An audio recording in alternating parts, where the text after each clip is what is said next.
Company korang ada masalah kewangan, tak tahu macam mana nak pulihkan? Jangan risau sebab Suruhanjaya Syarikat Malaysia SSM nak tolong korang. Sebab baru-baru ni SSM baru je kuat kuasakan Akta Syarikat Tindakan 2024 April yang lepas. So jom kita tengok.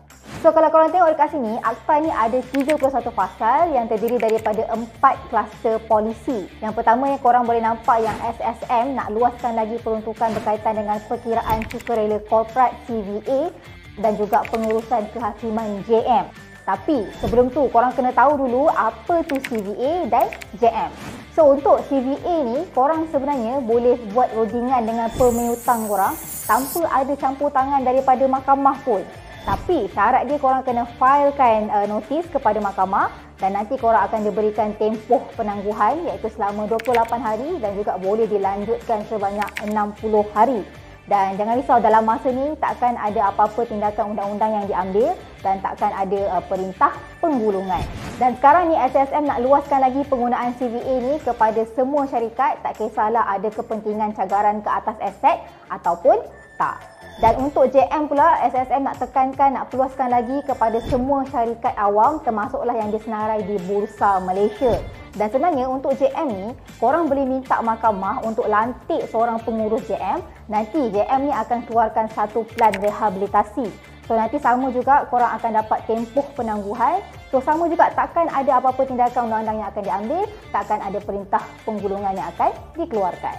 Cumanya untuk CVA dengan JM ni, dia tetap ada pengecualian dia juga yang mana dia tak akan terpakai kepada mana-mana syarikat yang kena patuh kepada prosedur pelaporan tadbir urus dan juga polisi kewangan yang spesifik dan juga yang dikawal selia sepenuhnya oleh Bank Negara Malaysia ataupun Suruhanjaya Security. Yang kedua pula adalah yang melibatkan peruntukan skim perkiraan atau kompromi SPK dengan CVA ataupun JM. So SPK ni nak bagi korang senang faham sebenarnya adalah untuk bagi peluang kepada syarikat-syarikat yang tengah mengalami masalah kewangan untuk korang strukturkan balik hutang-hutang yang ada dan juga korang juga boleh mohon perintah halangan supaya tak ada mana-mana proceeding ataupun contohnya petition penggulungan dimulakan. Jadi bolehlah syarikat-syarikat ni diorang rangka balik plan rehabilitasi korang yang dirasakan lebih sesuai. Dekat sini SSM juga nak jelaskan berkaitan dengan peruntukan cramdown. Yang mana cramdown ni untuk korang senang faham, contoh katakanlah ada pemiutang yang tak nak bersetuju dengan korang punya plan rehabilitasi yang korang cadangkan ni tadi.